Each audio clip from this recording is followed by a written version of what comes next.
Mr. Speaker, as we look back at the third quarter of 2022, Bermuda has seen momentum build after 2 years of a decimated global tourism industry. By the end of August, Bermuda welcomed over 98,000 air visitors to the island. While we are seeing growth year over year, we have not yet achieved the volumes of 2019. The Bermuda Tourism Authority projects Bermuda's year-end visitor volume to be approximately 56% of 2019. Mr. Speaker, some tourism measures have exceeded 2019 figures. Per person spending by air leisure visitors was up by 32% this summer. This means that today's leisure visitor provides more value to the economy.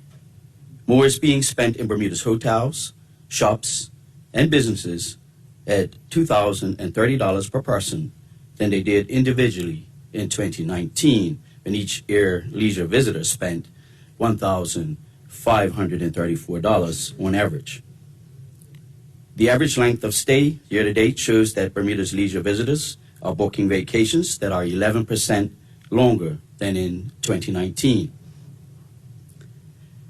The vacation rental category connects a wide cross-section of Bermudians with a new category of visitor looking to explore Bermuda from a local vantage point. It has been a vital shot in the arm to a segment of locals looking to play a part in tourism and earn extra income during challenging times. Significantly, occupancy in the vacation rental sector has grown more than 13% over 2019 measures through the end of August. Mr. Speaker, cruise travel is a critical revenue earner for Bermuda's tourism economy. Bermuda has enjoyed a strong cruise season with 116 cruise calls to Bermuda by mid-September. The team at the BTA projects cruise visitor volumes up to 400,000 passengers, contributing $162 million to the economy. As the pandemic has waned, Bermuda has relaxed some of the stringent requirements for travelers. Unvaccinated travelers are now being allowed to travel to Bermuda with some testing requirements currently in place. And the industry has been energized by news of more welcome changes to come. Mr. Speaker, airlift and hotel capacity have not yet returned to pre-pandemic levels. Hotel inventory has proven to be a limiting factor in the island's bid to restore air capacity. So the growth of our hotel bed count is a pressing need for tourism's recovery. It is a challenging environment. However, there are some promising developments on the hotel front. Azora Hotel has announced that it will complete its final phase of construction this fall, and that its second property, Nautilus, is progressing well with a sold-out phase 1 and hotel opening slated for 2024. The Bermudiana Beach Hotel, a Tapestry resort by Hilton, is set to add 110 much-needed hotel rooms into the inventory in 2023. Likewise, Rosen Hotel, which has developed an award-winning sustainable farm-to-table culinary model at the property's restaurant, will reopen its boutique hotel next year with 12 luxury rooms. Cambridge Beaches has invested in renovations to the property and the opening of new food and beverage outlets. Mr. Speaker, the Fairmont Southampton deal continues to move towards finalization, with all parties working through final documentation in the knowledge that this redevelopment represents the single most important game changer on so many fronts in tourism. Mr. Speaker, the Bermuda Tourism Authority cites local engagement as a key pillar of the country's national tourism plan. This summer, the Lauren Hotel resurrected its annual Celebrity Chef Summer Culinary Series. The South Shore property featured Ghanaian-American celebrity chef Eric Ejapong and Chef Tiffany Derry for fully subscribed culinary experiences for our visitors by incorporating a community engagement component. In partnership with the team at the BTA, the Lauren and the world-famous chefs created intimate learning experience with young Bermudians interested in a career in the culinary arts. Chef Eric hosted a chopped-style experience for a dozen young boys aged 13 to 18. These young men were from the Bermuda government summer day camp programs and were introduced to the basics of food preparation, presented with a mystery basket of ingredients, and instructed to collaborate with their fellow participants to produce a dish using the available tools and ingredients.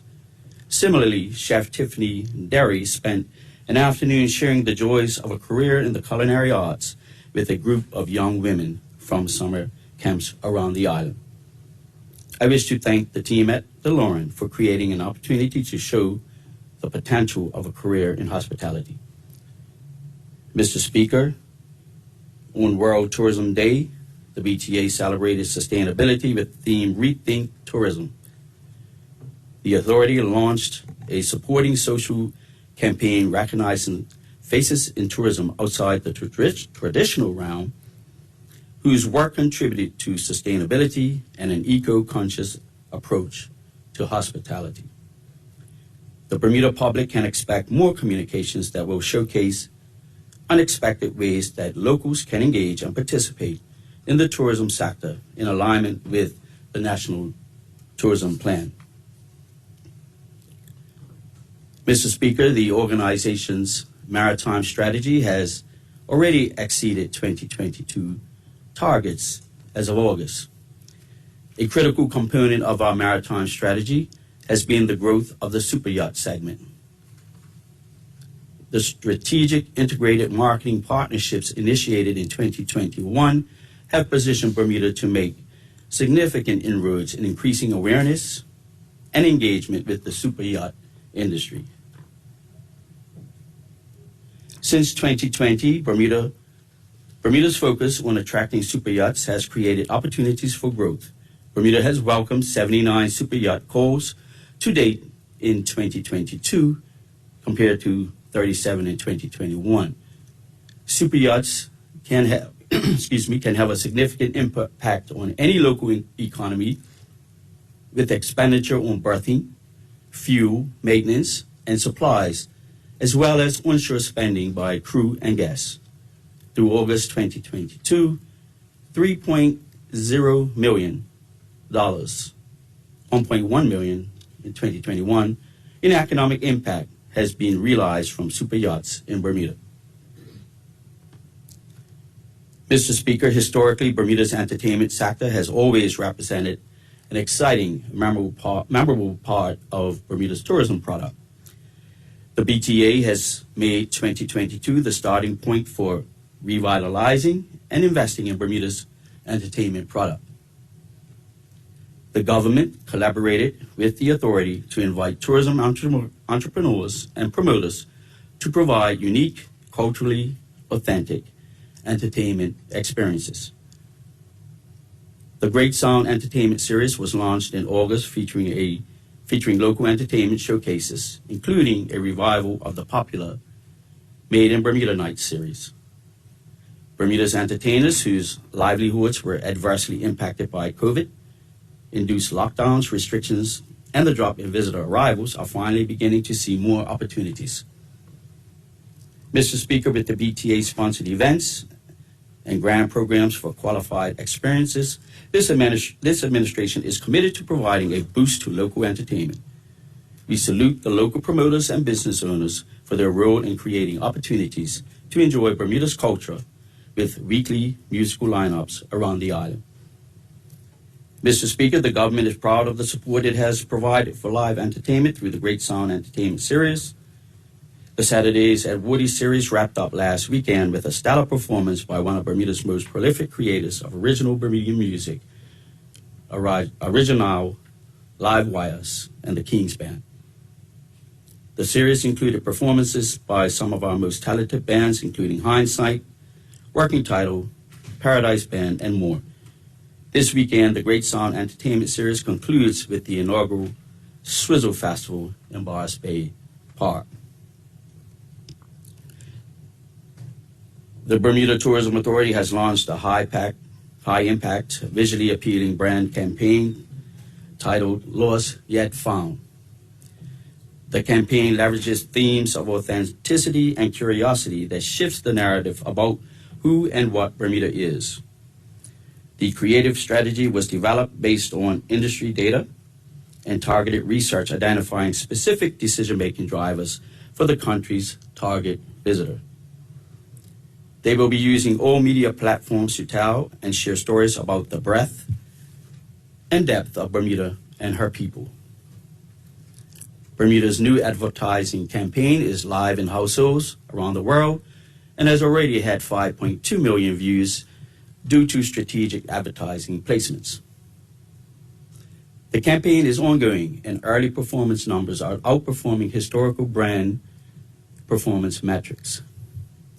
The BTA has created a mobile booth experience that will draw in prospective Bermuda visitors that will launch towards the end of this month in highly visible locations in Miami, New York, and Boston. Lastly, Bermuda will launch an in-airport campaign targeting holiday travelers in Philadelphia and Charlotte.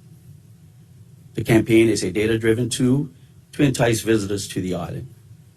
That is why the BTA's marketing includes ongoing study and analysis of the campaign impact and reach, including tools to also measure overall consumer sentiment toward the campaign.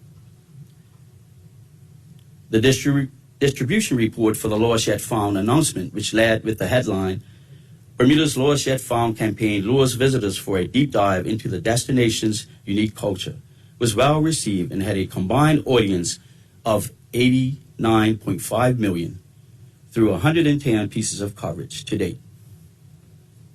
Mr. Speaker, our people will be the engine driving the revitalization of tourism in Bermuda.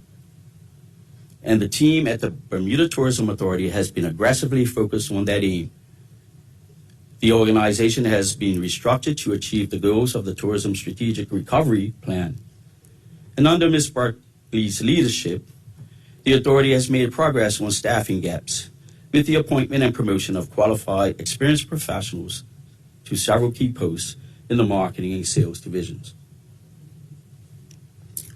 Mr. Speaker, after a robust calendar of events in July, August, and September that saw entertainment, sporting, and group events, as well as a rebound in leisure, business, and wedding travel, Bermuda will see a solid calendar for the next few months as part of our strategy to attract year-round visitation. Building year-round business is a vital part of the National Tourism Plan and is key to attracting and retaining an engaged workforce, driving visitor spending, and building the case for more airlift year-round. The BTA supports sporting, culinary, entertainment, group, and cultural events, which will either attract visitors or entertain those already on the island. The calendar is built out through a combination of BTA-led, BTA-sponsored events, and existing on-island events that the authority promotes on its channels. Mr. Speaker, October began with the City of Hamilton's hugely successful Taste of Bermuda event and the finale of the government-supported Great Sound Entertainment Series. It continues with the Department of Community and Culture's Bermuda International Gumbe Festival. Sports events such as the Rugby World Classic, the PGA Tour, Butterfield Bermuda Championship, APGA Tournament, and the PGA Magazine Lyles Foundation event, and the Bermuda International Gig Championship are expected to attract hundreds of visitors to Bermuda for a post-summer boost in visitor arrivals. The Bermuda Festival of the Performing Arts returns on November 4th, and Dame Flora Duffy returns to compete on home soil for the World Triathlon Series. The Lauren Hotel will be hosting a culinary festival and the Food Harvest Journey, which celebrates Bermuda's culinary heritage and highlights Bermudian artisans, farmers, fishers, and local food stars. Bermuda is invited to the BTA Tourism Summit on November 18th, which will be an opportunity for tourism stakeholders to come together with the Bermuda Tourism Authority to explore the future of tourism in Bermuda, learn about upcoming initiatives, get training, and network with industry players. Mr. Speaker, we are at a critical juncture in our efforts to reverse losses incurred by the pandemic. The Bermuda Tourism Strategic Recovery Plan has been the guiding document for the men and women of the authority who work each day to restore the industry. Rebuilding the tourism sector is a non-negotiable exercise, and the BTA team is committed to the effort. I would like to encourage those who have just joined the sector and those who have been serving in critical roles on the tourism front lines and the back of the house for many years to continue in this effort to renew tourism for Bermuda.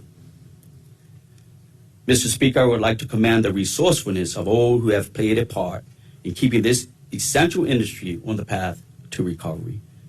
In closing, Mr. Speaker, I would like to salute the dedicated BTA staff, board of directors, and their industry partners who work diligently towards the success of this country's vital economic pillar. I encourage everyone to lend your support to the work being done to rebuild this critical economic sector. Thank you, Mr. Speaker.